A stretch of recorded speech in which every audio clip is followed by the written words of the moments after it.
All right, Shabbos say good morning, a good tavach.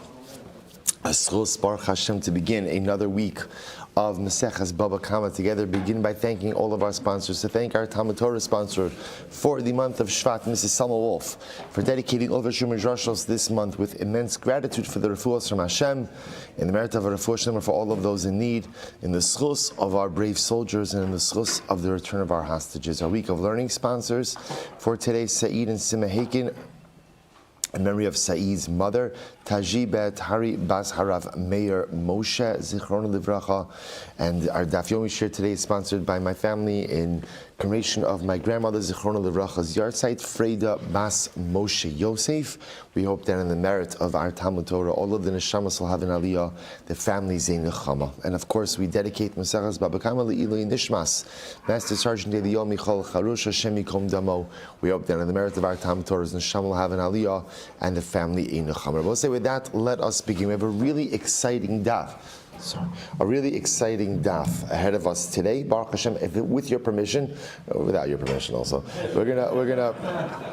we're actually going to start for the Mishnah. We're going to start from the Mishnah on Ayin Tesma base 79b, so that we get the full flavor of this entire sugya together.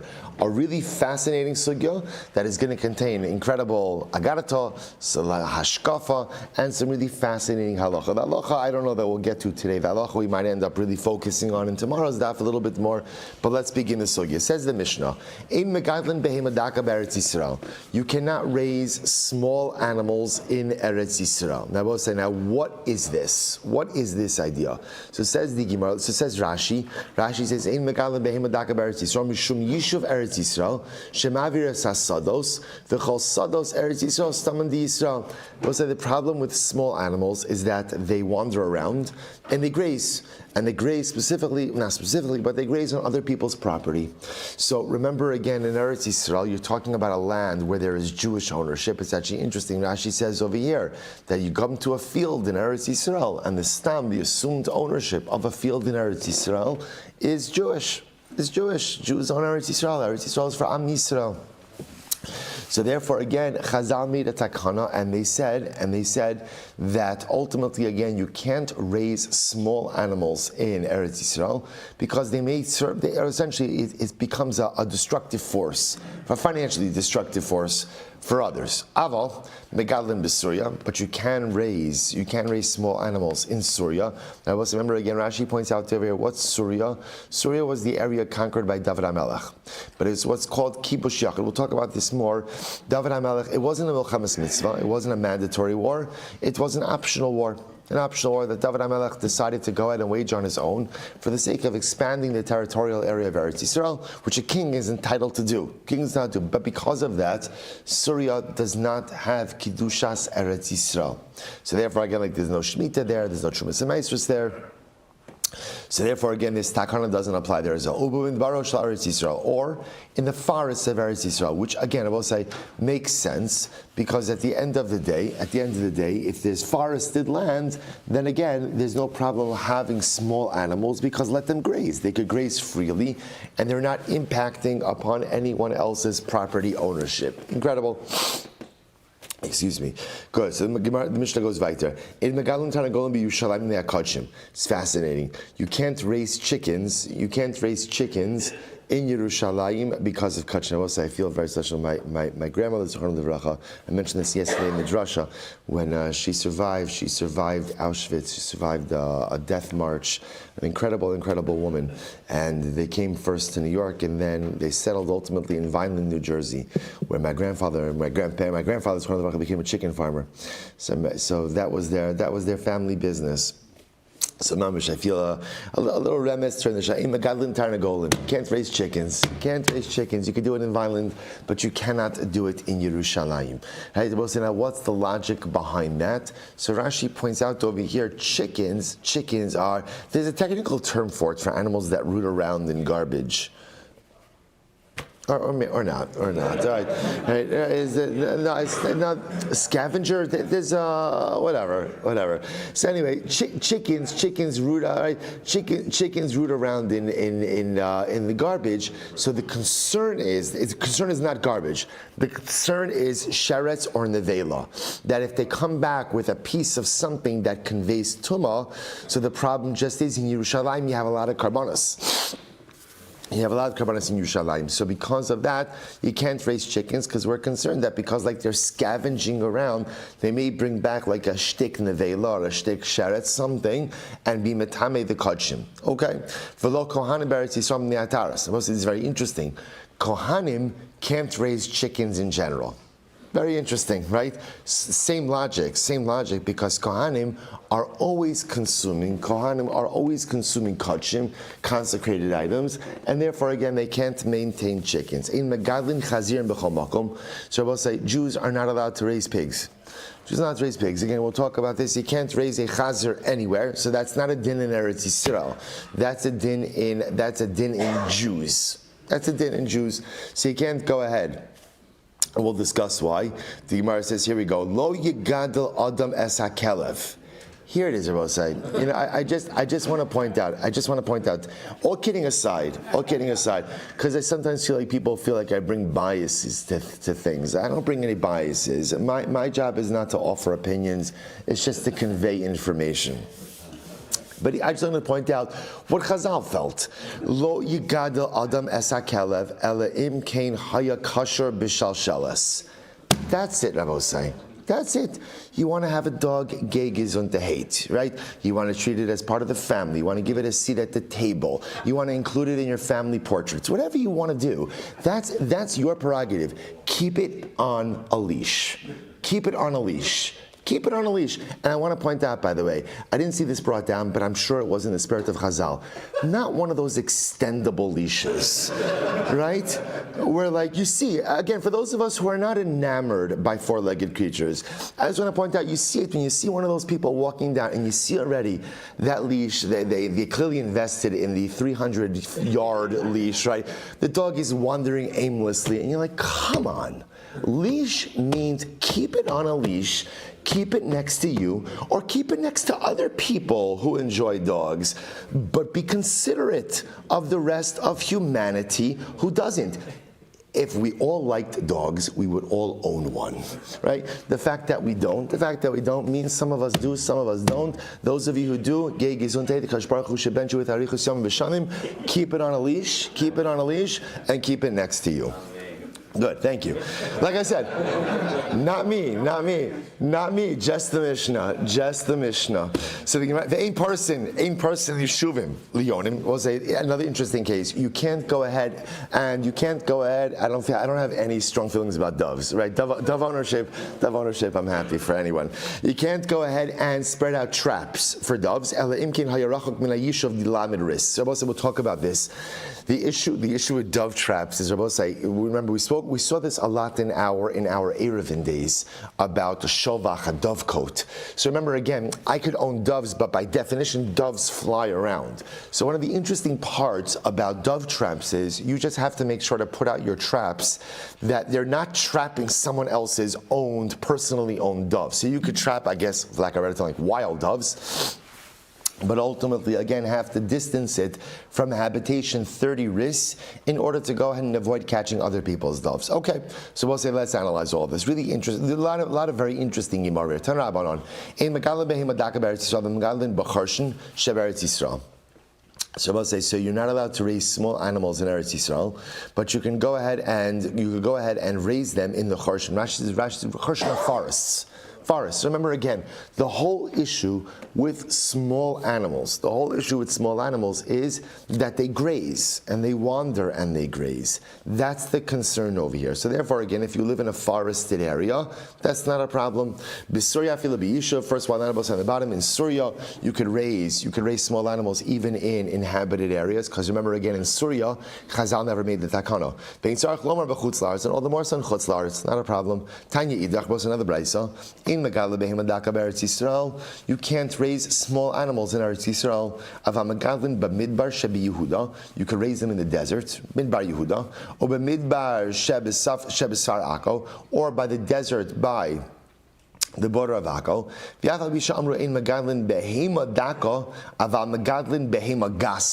Then I will say, now here's what's interesting about this, right? I understand the takana, right? What's the takana? We're concerned that people have animals, and what do animals do? Animals, they wander and they graze.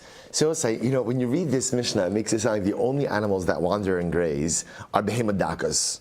Right, like a little sheep, right? But behema gasa don't. But that's not true, right? Cows graze also.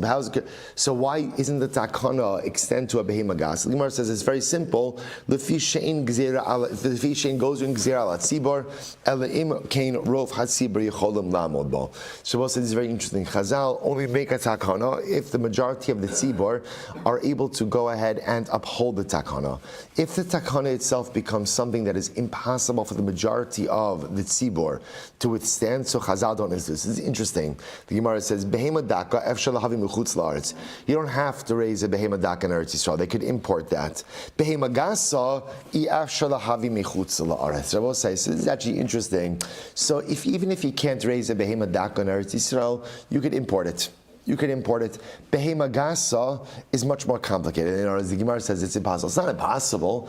It just would be incredibly difficult. So therefore, Chazal. So what's interesting about this is as follows. It almost sounds like what the Gemara is saying is like, in the perfect world, you wouldn't raise animals in Eretz Yisrael so as not to encroach on other people's property. Okay, the Gemara says that's not possible. That's not possible. There has to be a livestock option within Eretz Yisrael. So behema daka, which you could more easily import that. Behema gasa, which you cannot, you could raise in Eretz Yisrael. Incredible. So the Gemara goes weiter. Even though we said you can't raise a behema daka in Eretz Yisrael, avamashu kodem l'regel shloshim yom, v'kodem mishte beno lamed yom, u'bilvad shelo yisha as achrona shloshim yom. Shabbos, this is very interesting. Even though they said you can't raise a behema daka, you could essentially, I will say, you could purchase a behema daka and maintain it for up to 30 days. Now this was important prior to Yom Tiv, right, when people wanted meat, right? Or again, this was important, person had a life cycle event that they wanted to, really it sounds like for consumption purposes was the big thing. So you could import a behema daka, and you could hold it up to 30 days.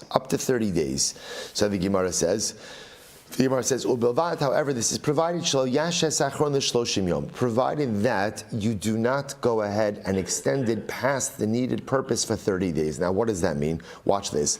You would have thought dinafik regel umechizabna ad hashta akati lo malu lo tlasin yomin lo nema tlasin yomin mishra shari le l'shahuye elakevan dinafik regel lo mibai le l'shahuye. So this is actually very interesting.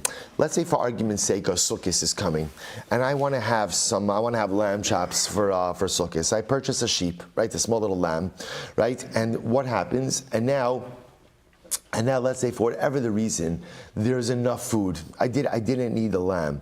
So we'll say, so let's say for argument's sake, I bought it, a week before Sukkot. So there's the week before Sukkot, the week of Sukkot. So technically speaking, I still have another 2.5 weeks till my 30 days. The Gemara says, no, that's not the way it works. In other words, you have up to 30 days to use it for the intended purpose. But once Yom Tov is over, for example, you can no longer maintain that animal. So either shecht it and eat it, or sell it and get rid of it. Okay, interesting type of pay. V'atabach lokeach v'shochet, we'll say 80A.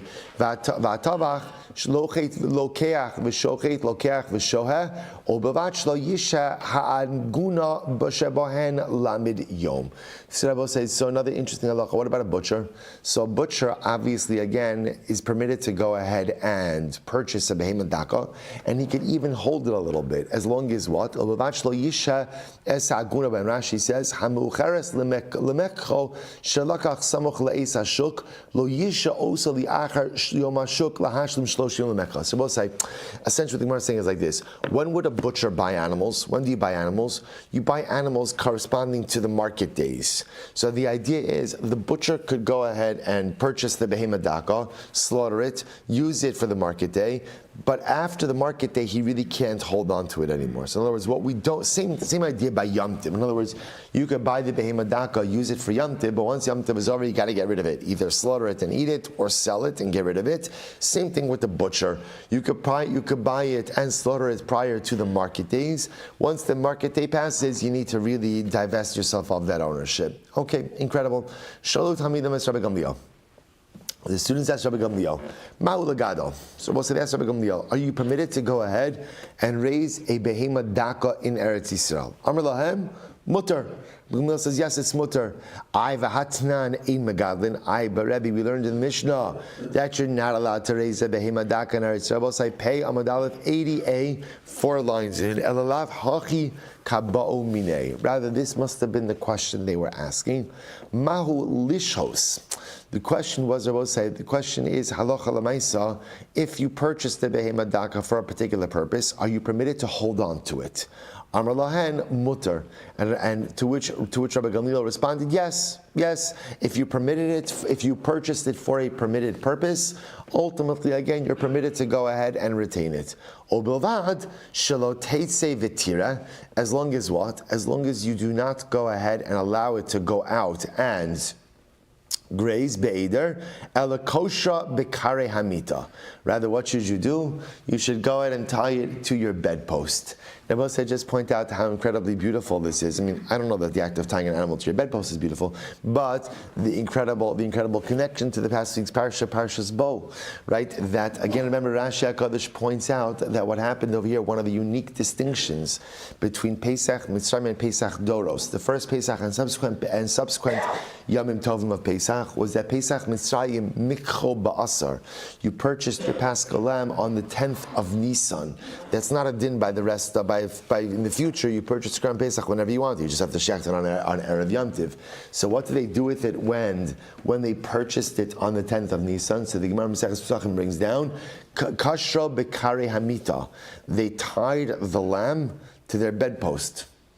They tied the lamb to their bedpost, right? The idea now by Mitzrayim, it was the whole idea is that, remember, the Pesach, Korban Pesach was there to assert theological superiority over the Egyptians. The Egyptians worshipped the sheep, in addition to many other things. So the idea is just a beautiful, beautiful imagery of it. So Rabbi Gamliel says, if you go ahead and you purchase a behema daka in a permitted fashion, you could retain it, but it's got to remain in your house. It's interesting. You can't allow it out to graze because we're concerned that if you do so, what's going to happen? Ultimately, it's going to graze on other people's property. Incredible. I will say a fascinating story. Tan Rabbanon. Maise b'chasid echad. There was a story with a chasid. Shaya gonach milibo. Now, both say gonach milibo means he was ill. He was ill. Which now gonach means he was like groaning. Right? So in other words, he was sick. He was sick. Now, whether that means, actually interesting, sometimes gonach malibo means he suffered from a heart ailment, right, or something. Okay, sha'alu l'rofim. He asked the doctors, what is the remedy? Va'amrulo, they said to him, ein lo takana at shiyonik chalav roseach mishachris l'shachris. So they said to him, here's the remedy. You have to drink hot milk directly from the goat, directly from the sheep, every single day. Right, that's it. So this is mamish like from the udder, right? You have to drink milk like this, again, hot milk every single morning, right? So we'll say, so now, obviously, in order to do this, what do you need? You need a goat. I don't know. It might be better just to suffer through whatever this ailment is. I don't know. It's like, I'm not so sure it's such a good idea. But in any event, the Gemara says, "V'hevi'u lo eiz They brought him a goat, the kashla b'kari amita, and they tied it to the bedpost. V'hayayonek mimeno shachris l'shachris. And again, he drank from the goat, literally every morning. Liyomim nichnusu chavera levakro. One day his friends came in. To go ahead and do bikur cholim with him. Kevan shero osaiz kshura b'kari amita. Now his friends walked into his house. Again, remember I was saying this guy is introduced us as a chassid. So his friends must have been other chassidim as well. They came in to go ahead and do bikur cholim. They saw the goat tied to the bedpost. Chazru la'acharehem. They were startled. Va'amru listim mizuyin bebeiso shalzeh. Va'anu nichnasin etzlo. Suppose it's incredible. They said, this guy who we thought was so righteous, he has thieves in his home. They refer to the goat as a thief. Why do they refer to the goat as a thief? Because like we saw before, what do goats do? They go and they graze in other people's fields. So his rabbinic colleagues were very taken aback that he was maintaining a behema daka within his home. So the Gemara says, now here's what's interesting. What's interesting to note is, even though the goat was tied to the bed, right? The goat was tied to the bed. Nevertheless, they still felt that this was in violation of the takon of Chazal. Chazal felt that at the end of the day, you're not allowed to have a behema daka. Now, I just want to point out over here, this guy obviously had someone to rely on, because Rabbi Gamliel was the one who said that if you have a permit, right? If you have a goat permit, right? You could go ahead and keep your goat, but what? You got to keep it tied to the bed. So apparently, Rabbi Gamliel's position was not widely accepted. Apparently, everyone else felt that there's no goat permit, right? You just can't, or you can have it, but you need to slaughter it. You can't maintain it like this. So they were very taken aback. And obviously, this must have not been a case of sakanas nefashos, right? Because if it was sakanas nefashos, of course you could have a goat, right? If that's what it was, right? So it must have been the guy was ill. But apparently, again, his rabbinic colleagues did not feel that the level of illness warranted having a behema daka. Listen to how the Gemara ends. So the Gemara says, Yashvu ubatku v'lamatzu bo ela osa avon shal osa ha'ez. So I'll say, this is actually a fascinating Gemara. So his friends apparently went ahead and did an inventory of the chassid's deeds. I'm not exactly sure how you do this, but somehow they did this, and they found that their friend, the chassid, this was his only avera. This is his only avera. Va'afu b'shas misoso. So to the chassid at the time of his death, Amar Yodea ani she'ein bi avon ela avon osait she'avarti ad divrei chaverai. So when the chassid died, he too took inventory. He too took inventory ultimately again of his own life, and he found the only avera he had. Now I will say, if you look at Lashon over here, is she'ein bi avon ela avon osaiz. The only avera I have is the avera of this goat. Now I will say, there's a number of incredible things that come out of here. So I will say, just want to, number one. I would say is that halacha l'maisa is good to have friends. We saw this in Bnei Machshava Tova, that it's good to have friends, ultimately again, who you could be open and honest with. And ultimately again, you could share everything with, because by being able to divulge the details of your life to someone else, like a life chavrusa, it keeps you honest. Right? If you know that you have to divulge everything, to someone else, so Lamais, it keeps you on a particular derech. That's number one. Number two, so this chassid obviously had those kind of friends. Number two, everyone commits averos, right? If you notice again, this guy was a chassid. To get the title chassid in the Gemara is a big thing, but even the chassid had an avera. Number three, how could it be that his only avera was the goat? How could it be? So we'll say, so remember, if you look at the Lashon over here, he says at the time of his death, Amar Yodea ani she'ein bi avon ela avon osais. He says, right now, the only avera I have, osai, doesn't mean he didn't commit other averos. It doesn't mean he doesn't. In other words, what is he saying? The only outstanding avera I have. In other words, this chassid probably committed a lot of averos. Because everybody commits a lot of averos. So what does it mean? This is the only avera B that I have right now. He did tshuva. In other words, I will say, what makes a chassid a chassid? What makes a chassid is not that he doesn't perform averos, it's that when he performs averos, Rabosai, he cleans up the mess. You see, for most of us, what ends up happening is that we make mistakes, we make a mess, and then what happens?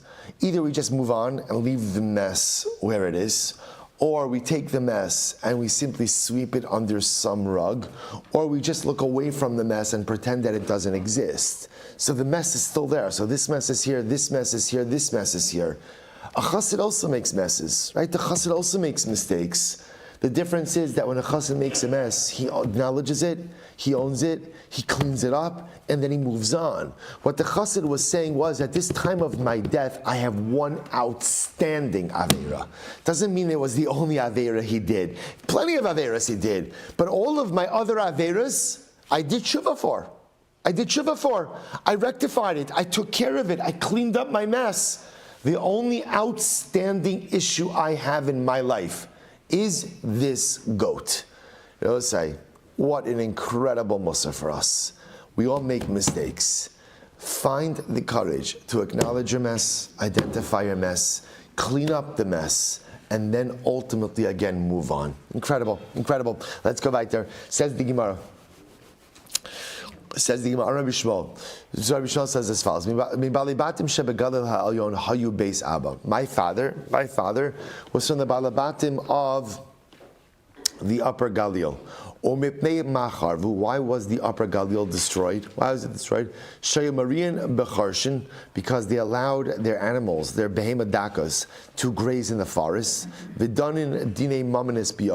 they would adjudicate financial cases with a one judge without a beis din. So the Gemara says, now 1 second.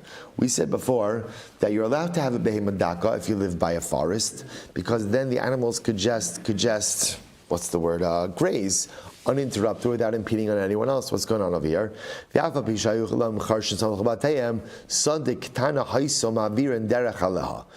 was, we'll say, between, so here you have Rabbi Shmuel saying between his family's home and the forest, there was another small field. So what ended up happening? So while there was a forest in proximity, in order to access the forest, the sheep had to go ahead and go across a small field where they would go ahead and graze on someone else's property. Incredible. So Tana Banan, Rosh Hashanah said this is a fantastic Gemara. Rosh Hashanah. So we'll say, now watch this. Let's say a guy was a shepherd and he was raising behemadakus. He was raising small animals. See, he's got flocks and flocks of small animals. Now what happens? He comes to Daf Yomi, learns the Mishnah on Ayin Tasima Beis, and realizes, oh my gosh, I'm in violation. I want to be about tshuva. I want to do tshuva. So we'll say, now what's the problem? I want to be about tshuva, but I have a flock. I have a whole flock. So what do you do? So this was incredible.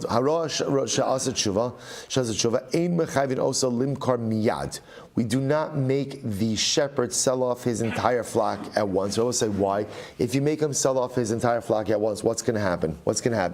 So first of all, he's going to end up selling it at a discount. And I will say, what's really going to happen? He's not going to do tshuva. Why? Chazal understood. We'll say, people are good.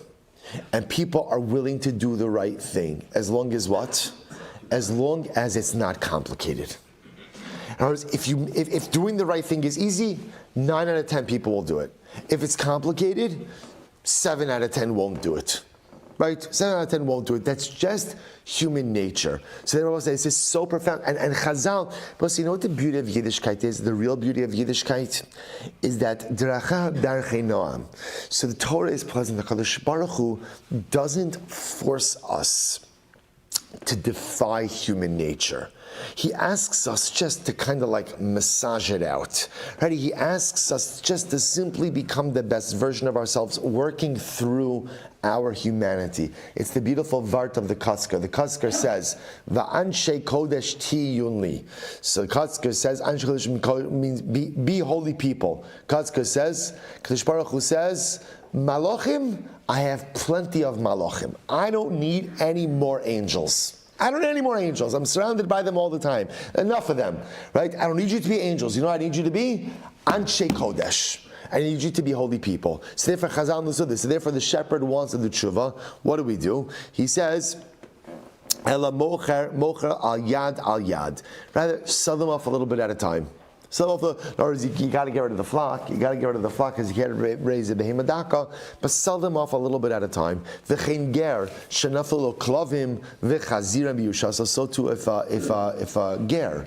If a ger, ultimately, again, so remember again, we'll say, let's say you have a ger, obviously his father's not Jewish if he's a ger, right? So his father died, and his father left him in Yerusha dogs and pigs. Right? So chazirim and klavim. So we'll say, so a Jew's not supposed to own any of those things. Now the dog's case, maybe it's talking about a case of like a kelevra, like a vicious dog, where that's little that you're not allowed to own. Whatever the mitzias is. Right? So too again now, the ger inherited this property. So what is he supposed to do with it? So the Gemara says, we don't make him sell it off all at once. Ella mocher al yad. Rather, we'll say he sells it off a little bit at a time. A little bit at a time. They're both say, so there's two things over here that's happening, and I just want to point out how profound this is. So we'll say this notion of selling it off a little bit at a time. But I think just a moment. Let's analyze this for the shepherd perspective, right? We've got Ruvain. Ruvain's a shepherd, right? Now whether Ruvain did know or didn't know, but Ruvain's been raising flocks of behemadakas, right? He's the behemadaka guy, right? And he's got flocks and flocks of behemadakas. Now he wants to become a Baal Tshuva. So we'll say, so now here's what's fascinating. So now, I don't know, I would have thought, do you want to be about Tshuva? What do you do? Sell the whole thing off, and that's it. It's a loss. That's not what the halacha says. The halacha says, sell it off a little bit at a time. They both say, just play this out for just a second. This to me is so riveting. So it's now Sunday. Reuven decides not to be about tshuva. He owns 500 sheep. So now he's going to say, okay, so the most I could sell it off with at a time is 1 million of sheep at a time. So 10 sheep at a time. So we'll say he goes to the marketplace on Monday. He sells off 10 sheep. Fantastic. He'll say, what is Reuven's spiritual state on Monday? What's his spiritual state? So we'll say, see, here's what's interesting. Reuven in that moment, he's not about tshuva.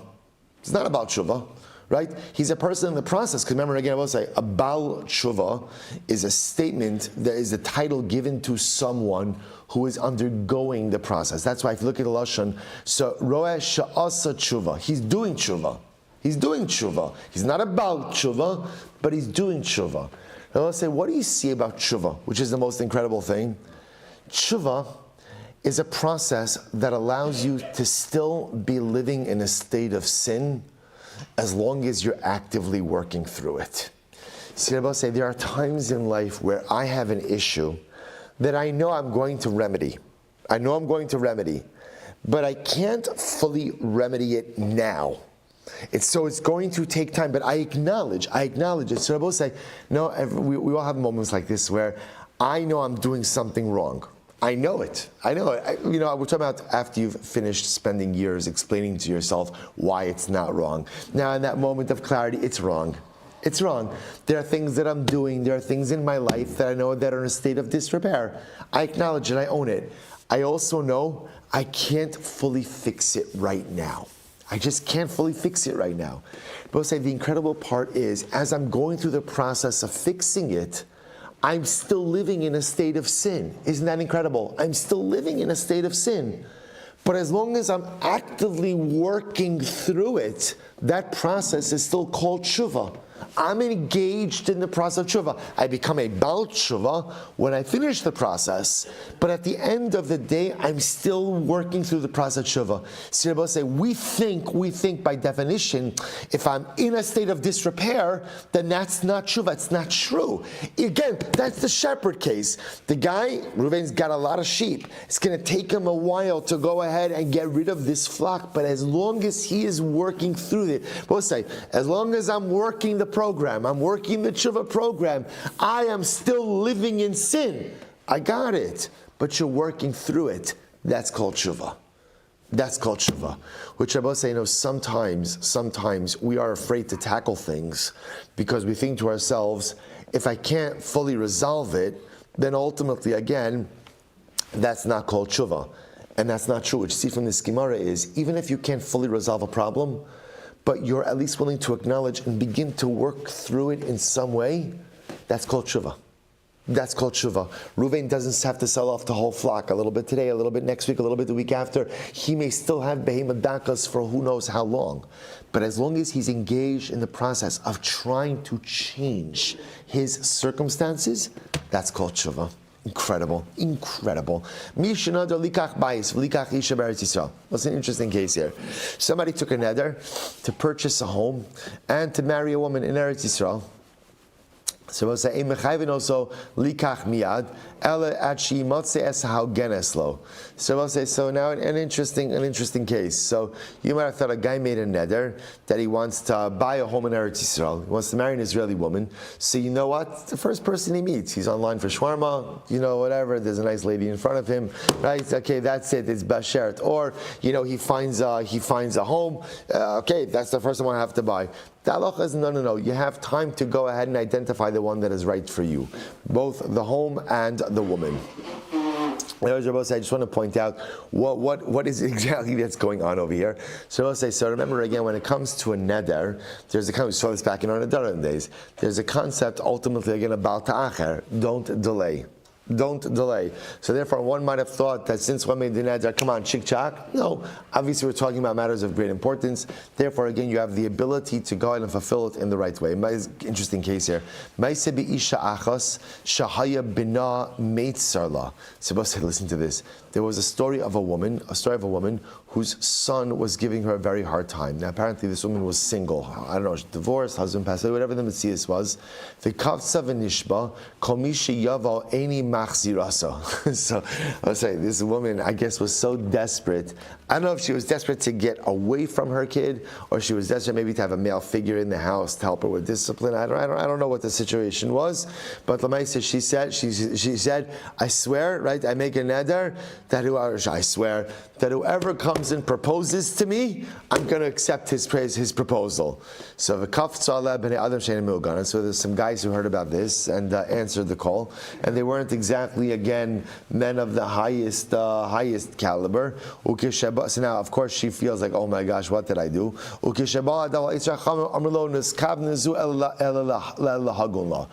what she really meant is, if Mr. Right came along and proposed to me, I would not refuse. I would not refuse that proposal, but that's not you. Right? That's what she was pointing to the guys who came to her. Okay, good. But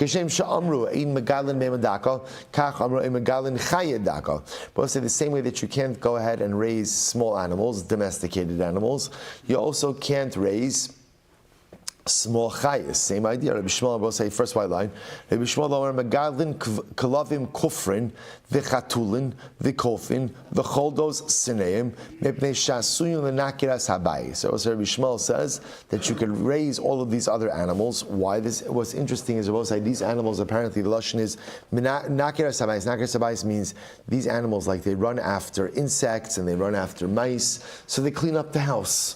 They clean up the house. My chuldos sinan. Both say, what's a chuldos sinan? I'm Rav Yehuda. Shirtza charza, some type of sheretz that digs.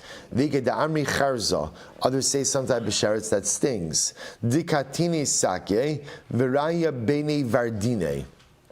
It has short legs and it grazes or whatever, eats in between the bushes. Oh, my shirt. So what's the shirt? So the misasi sak, it has short legs. I'm Rabbi Yehuda Marav.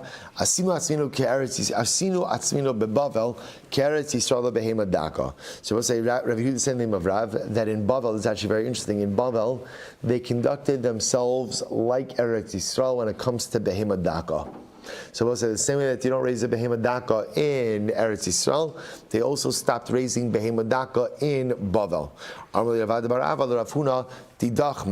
this is what I'll say. So Ravad Bar Ava said to Rav Huna, "No, what about your behemoth daka? What about your behemoth daka?" Amrulei didan kaminter alei chova. He said, "Don't worry about our behemoth daka. My wife Chova watches over it." Okay. So this is what I'll say. Amrulei chova tikbarinhu lebina. Wow, so we'll say pretty intense over here. So Rav Bar Ava said, Chova should bury her sons. In other words, we'll say that ultimately, again, he cursed Chova, or really he cursed Rav Huna. Ultimately, again, in other words, we'll say this idea that if Chazal said something, don't go ahead and maintain a behemoth daka. Don't give me this idea that you go ahead and you guard your behemoth daka. In other words, we'll say, in general, you see this severity associated with people who flagrantly violate rabbinic law. Remember again, I will say flagrant violation of rabbinic law leads ultimately to the fundamental erosion of the halachic system. So therefore you see often like these very strong reactions to flagrant violation of rabbinic law. Kulashan diravad barava lo akaim zar rafuna mechov. And I will say, unfortunately, all the days Rav Barava was alive, Rav Huna's male children from Chova did not survive. Ike de Amri Amar Rav Huna Amar Rav. Rav Huna said the name of Rav. Asinu atzminu beBavel ke'eretz Yisrael behemad daka. We made ourselves ultimately again in Bavel like Eretz Yisrael for behemad daka. Michi aser Rav leBavel. When Rav resettled in Bavel from Eretz Yisrael, so ultimately again established the yeshiva, we conducted ourselves in Bavel like Eretz Yisrael. Namely, we don't raise a behemad daka in Bavel. Rav Shmuel Ravasi. We'll say another interesting story. Rav Shmuel and Ravasi. Eklo lebe Shavua haben, v'amri lei lebe Yeshua haben. So we'll say they all went to the house of the week of the sun, or the house of the salvation of the sun. Sounds like a house of worship of something else, right? So I'll say. So now listen to this. So what this is talking about over here is a bris. It's a bris. So I'll say that's they used to call it, because remember again, the bris takes place after a week, or the bris represents the salvation of the boy. It's very beautiful. So we'll say, so these three rabbanim were standing outside, Rav, Shmuel, and Ravasi. Rav lo ayel kamei de Shmuel.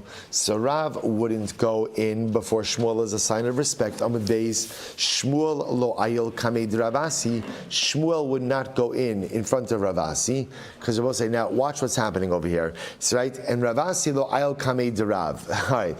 So we'll say, so this was one of these situations of three great rabbanim at the door, and no one wants to go in first. So remember, so Rav wouldn't go in front of Shmuel. We'll see why that was in just a moment. Shmuel wouldn't go in front of Ravasi, because Ravasi was greater than Shmuel, and ultimately Ravasi wouldn't go in front of Rav, because Rav was Ravasi's Rebbe. So we'll say, we're going to see now, just the part of the story you should understand is, there was room in the doorway for two people to go in at once, but not the third. So the shaila was, who are the two? So the Gemara says, so Ravasi lo ayel kamei de Rav. So Amri man nisrach. So who's going to stay outside? In other words, we'll say what that meant is, who's going to be the last guy to go in? In other words, two of us could go in together. One is going to be left behind. Who's going to be the guy left behind? Nisrach Shmuel v'neisei Rav Ravasi. So maybe we'll say Shmuel should stay behind, and Rav and Ravasi will go in. Or the Gemara says v'nisrach Rav o Ravasi. Rav milsa ba'al mahuda avidle the Shmuel mishum hahu ma'isa delache adabre Rav alei. So we'll say this is interesting. Really, the way it should have happened is Rav and Ravasi should have gone in, because they were the two greater sages. However, Rav always gave cover to Shmuel, even though Rav was a greater Talmid Chacham, because of an episode that occurred. Ultimately, again, where Rav cursed Shmuel. Rav cursed Shmuel. So after that episode where Rav cursed Shmuel, Rav always, as a sign of remorse and also as a sign of deference, Rav always gave cover to Shmuel, even though at the end of the day, Rav was greater than Shmuel. So again, as this whole thing was going on, so ultimately, again, as all of this was going on, a cat came along and bit off the hand of a baby. Cat came up, bit off the hand of a baby, of a child. So Nafak Rav Vidarash. So I will say, so Rav, after seeing this, Rav went out and he darshened, Chatul mutar laharga. You're allowed to kill a cat. So this is interesting. So now apparently cats are added to the list of animals that pose a danger as well. So therefore, Rav passing allowed to kill a cat. Vasar lekaimo, and you are not permitted to have a cat. Okay, right. So I have something new to go off on, right? So now I'll say, so now you're not allowed to have a cat either. Vasar lekaimo. Again, we'll say we're going to see the halacha with all of these things. Ve'ein bo mishum gezel, and ultimately, again, there's no theft when it comes to a cat, right? No theft when it comes to a cat. So we'll say ve'ein bo mishum hashev aveda lebailim, and we'll say if a cat is lost, and someone puts the picture on the telephone pole, and you find it, there is no mitzvah of hashavas haveda, returning the cat to the owner. Okay, the chayvan the amrit mutar lahargo my nihusu asr lekaimo. We'll say now the truth is, once you go ahead and you say that you're permitted to kill the cat, right? Once you're permitted to do that, then halacha lemaisa. Why does it have to say? Why does it have to say that halacha lemaisa you're not permitted to go ahead and maintain it? And as well say, if you're allowed to kill it, you're certainly not allowed to maintain it. So Ma'adet have thought mutar lahargo isur leka. So you might have thought like this: you're allowed to kill it, but maybe there's no isur in maintaining a cat. Kamash not so. Both say Kamash Malan that you're not allowed to even have a cat at all. So the Gemara says Amri v'cheivan the Amrit Eimba Mishum Gezel Ma'ini Usu Eimba Mishum Hashev Aveda Lebailim. Both say furthermore, after you said that Halacha Lamaisa, there's no issue of theft. In other words, there's no theft when it comes to a cat. You can steal the cat, no issue of theft. Then why does it have to say that you're not obligated to return it ultimately again to the owner? Ravina the Oro. Both say for its skin. In other words, you might have thought maybe once the cat is dead, you're obligated to return the cat hide, right? The cat's skin, ultimately to its owner. Kamash no, there's no obligation to return that as well. All right, so both say, so apparently now Rav darshan this based on this episode where he saw the cat bite off the hand of the child. The Gemara says, Meisvei, Rabbi Shimon Elazar Omer, Rabbi Shimon Elazar says, Megadlin, Kalavim, Kufrin, Vichatulin, Vikofin, Vichudosinei, Mesha, Sulin, Aker Sabayis. Rabbi said, but we just saw on Amud Aleph, that's what? That you're allowed to raise cats. Right? Why are you allowed to raise cats? Cats can actually be very helpful. Why? They catch mice. Right? So a cat can be incredibly helpful like that. Lokashia haba uchma haba chiyura. Both say apparently again it depends on the type of cat. So apparently black cats are good, white cats are harmful. Very interesting. Very interesting. So the Gemara says, "Vaha ma'isa derav uchma hava." But Rav's the story of Rav, where the cat bit off the hand of the child, that was a black cat. So you see, black cats are problematic as well. No. Hasam ochma bar chiyurahu. No, it was from a bad family, right? In other words, it was a black cat from a white family. So the Gemara says, "Vaha mi." Okay, let's say, come on. All right, so I say, so let me say again. So right, it was a black cat from a white family. So the Gemara says, Vaha mi baya baya. So the Gemara says, we asked. It's interesting, by the way. I just want to point out also. Remember also we had cats before. Remember again, the big sugi of cats was by brachas. Right, we'll say again. There I was talking about if you want to see shadim. Remember again, there's the whole story with Ashmedai taking the black cat, the son of a black cat, right, grinding it up, putting the stuff in your eyes. You're able to see shadim. Okay, so the Gemara spoke about over here. So the Gemara says, so with the black cat, good, white cat, bad, right? The Gemara says, what about the black cat that bit off the hand of the baby? It was the black cat from the white cat family. Okay, so the Gemara says, Vaha mi boy Ravina. So we'll say first white line. The Gemara says the boy Ravina uchma bar chiyura mao. So we'll say the Gemara really gets into this. What happens if you have the black cat, the son of a white cat? What's the halacha? So kikami by Ravina bo uchma bar chiyura bar uchma. So this Ravina's kasha was with a black cat, the son of a white cat, the son of a black cat, right? However, ma'aseh Rav bo uchma bar chiyura hava. The episode with Rav Rabbosai was the black cat, the son of a white cat, the son of a white cat. So apparently, again, that black cat was more like the familial aberration, and therefore really it had the status of a white cat because it came from generations of white cat ancestors, and that's why again it was a bit more vicious. Okay, so Amar Rav Acha bar Papa, Mishum Rabbi Abba bar Papa, Mishum Rav Ada bar Papa. Formerly Amar Rav Abba bar Papa, Mishum Rabbi Chia bar Papa, Mishum Rabbi Acha bar Papa. Formerly Amar Rabbi Abba bar Papa, Mishum Rabbi Acha bar Papa, Mishum Rabbi Chanina bar Papa. Someone said, right? So the Gemara said, Masriyan ala chichoch b'Shabbos. So we'll say there's actually some interesting cases over here. Let's say, by the way, I do have to give a little bit of a shout out to our Chabad brethren, because in the mnemonic, in the parentheses over here, if you notice again, the first of it is Chabad, right? Which again, all right, it's already Yud Aleph Shvat. We passed Yud Shvat, but still, again, Lamaisa, to get a good Chabad reference on the heels of Yud Aleph is also beautiful. So the Gemara goes right. So the Gemara says as follows. So the Gemara says, Masrin ala chichoch b'Shabbos. So now listen to this. So literally it means you could call out ala chichoch. Now look at Rashi. Masriyin b'tzibor or b'tchina or b'shofros or b'chatzotzros. I will say the concept of calling out means that when there is a time of distress, ultimately again we call out b'tzibor. And what do we call out with? We call out with again tchina is supplications, a shofar, trumpets. So you're allowed to go ahead and call out on Shabbos ala chichoch. Rashi says over here, chichoch, shchin, shemischachecha adam ala. So we'll say an outbreak of boils. If there's an outbreak of boils, yeah, shchin, right? That's how we translate shchin, as boils, right? Yeah, right. Outbreak of boils. Ultimately, again, so we'll say if this happens on Shabbos, you sound the trumpets, you sound the shofros, and you convene a public prayer assembly. V'deles hanin eles lo b'mehera tifatach. We'll say what a line, even before we know what it means. The door that closes cannot easily be reopened. I was saying, it's worth it to learn a whole shas just to see a line like that. I will say every single day there are beautiful doors of opportunity open before us. And so often in life we are just simply, quote unquote, too busy to take advantage of them, thinking that it's okay when we get around to it, those doors of opportunity will still be open. And what we learn, especially as we get older in life, is that very often those doors of opportunity close. They close.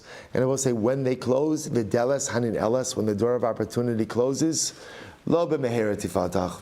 It's sometimes you can reopen them. But even if you can reopen them, they're very difficult to reopen, and more often than not, you can never really reopen them altogether. Incredible. So there's a number of different statements over here. If you purchase land in Eretz Yisrael, kosfin alav onu afilu b'Shabbos.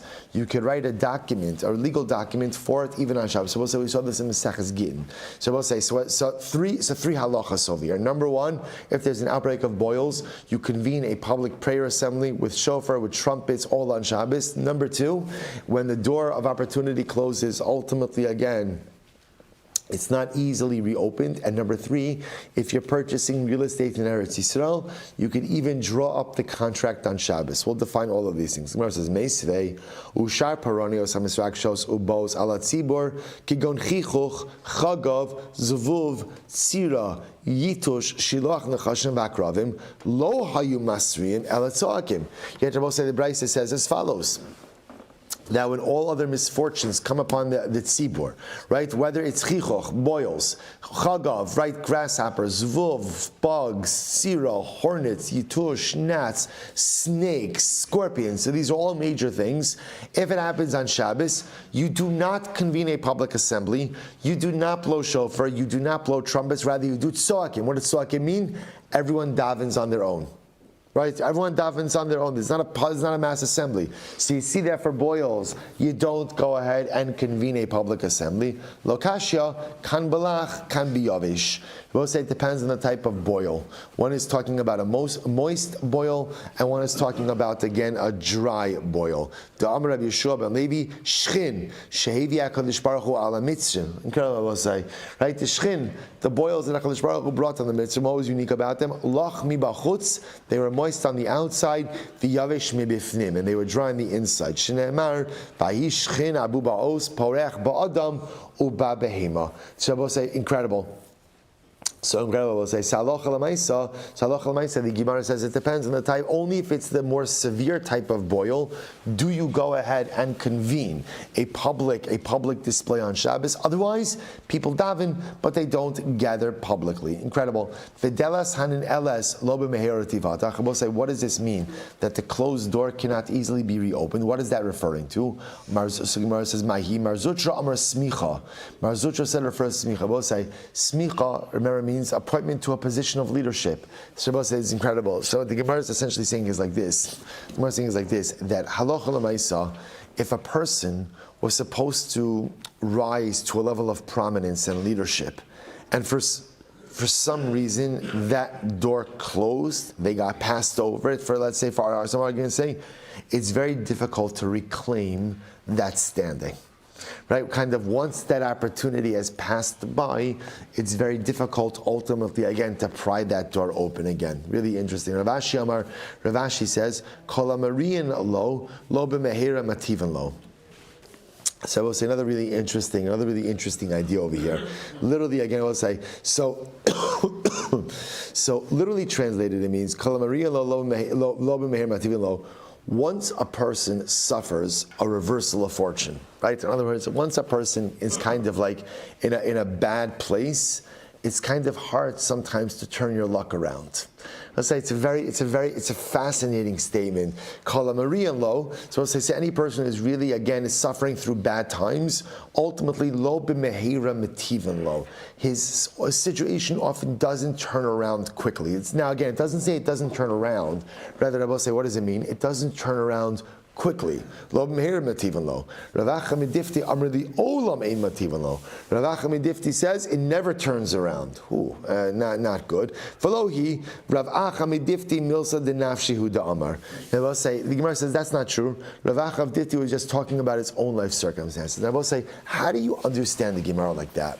Right, which is such, if you think about it, it is such a depressing Gemara. Right, if you're encountering difficult times. So the Gemara says, "Lo mehera mativan lo." Ultimately, things are not going to turn around quickly, right? Or things are not going to turn around at all. So we'll say, perhaps what the Gemara is trying to highlight to us is like this, or Rashi is trying to highlight to us.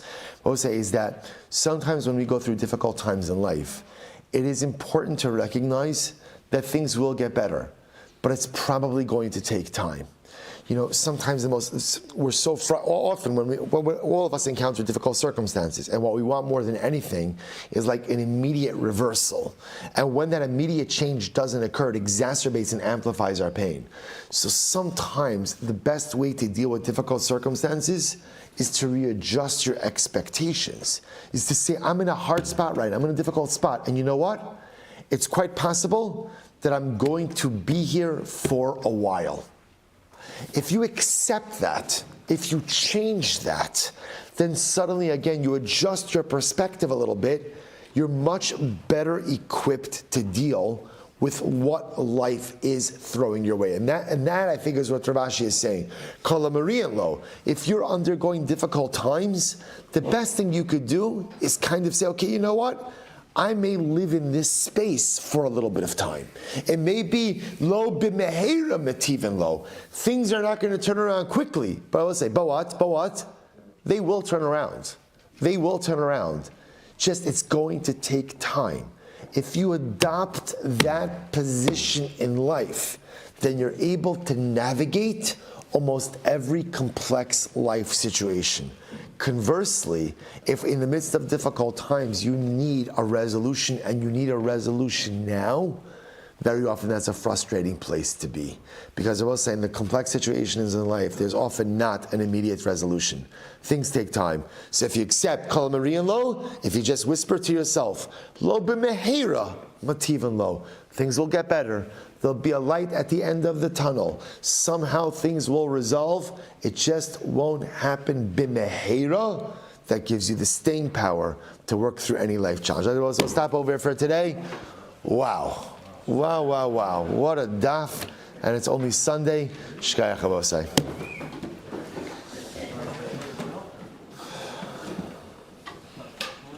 Is there still a live mic? There is. Okay.